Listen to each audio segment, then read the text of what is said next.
Bien, en este caso pues estamos trabajando en un Toyota Corolla del modelo 92. Entonces vamos a ver que pues este vehículo no tiene donde colocar el escáner, sino normalmente se hace a través de esta pieza que se llama diagnosis. Por consiguiente, pues estos vehículos se consideran del OBD1, ¿verdad? Bien, entonces en este caso tenemos lo que es el sensor TPS. Recordemos que el sensor TPS es el sensor encargado de ver en qué posición se encuentra la mariposa de aceleración, que es esta que tenemos acá, que internamente aquí hay una mariposa de aceleración. Normalmente este sensor pues se encarga de verificar en qué estado está esta mariposa de aceleración y le informa a la computadora para que ella pueda enviar la cantidad de combustible necesario. Vemos acá que le hemos quitado el conector en donde aparecen 4 cables. Normalmente todo sensor debe tener 3, porque normalmente tiene una tierra, tiene una señal, tiene una alimentación. En este caso pues vamos a ver de que este sensor pues va a enviar 2 señales, una que va a estar en ralentí y la otra que va a estar a plena carga. Entonces por consiguiente vamos a tener 2 señales. Lo importante es reconocerlo.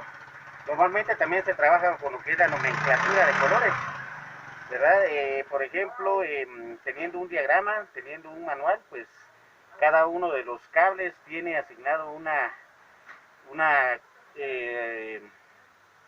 alimentación, ya sea negativa, positiva o como una señal. En este caso, pues les voy a explicar que a veces no tenemos acceso a estos manuales. ¿Cómo vamos a hacer nosotros para determinar qué cable tiene la alimentación, la tierra y la señal? Siempre vamos a tener el auxilio de este aparato que se llama multímetro y de una aguja o alfiler. Normalmente vamos a trabajar con el multímetro. Si ustedes se dan cuenta, el multímetro tiene un selector acá y una flecha acá, la cual me está indicando a qué escala voy a trabajar. Como les digo que voy a medir la alimentación, lo voy a medir en voltios de corriente continua. Recordemos que el multímetro viene su nombre porque puede medir, por ejemplo, miliamperios, amperios, voltaje de corriente alterna.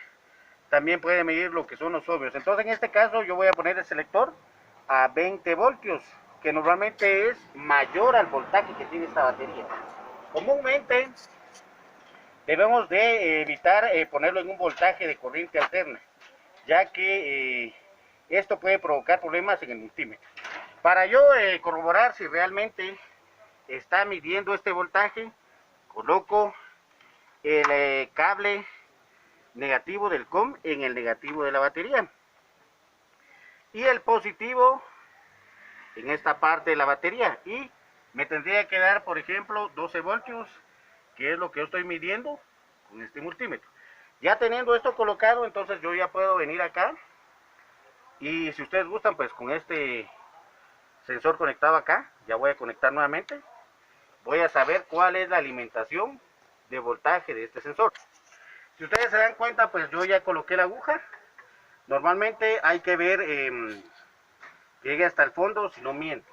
Lo siguiente ahora es colocarle switch con el multímetro en voltios de corriente continua, uno de los cables al negativo de la batería, y posteriormente al ponerle el switch tendría que marcar un voltaje, normalmente puede ser de 5 voltios, que va a ser la alimentación.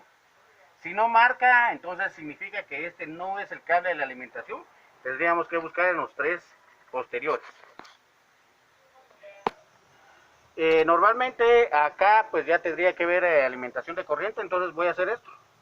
Voy a colocar el cable positivo en la aguja. Y ahí en el multímetro tendría que empezar a marcar ya los 5 voltios, ¿verdad? Entonces, si ustedes se dan cuenta ahí marcó ya los 5 voltios, lo que significa que este cable es la alimentación de la computadora a este sensor, ¿verdad? En determinado momento, sí, a la hora de diagnosticar, me manda que el TPS no está funcionando, yo tengo que verificar que tenga alimentación de voltaje. Si esta alimentación no existiera, pues el sensor sencillamente, aunque esté en buenas condiciones, no va a funcionar. Bien, ya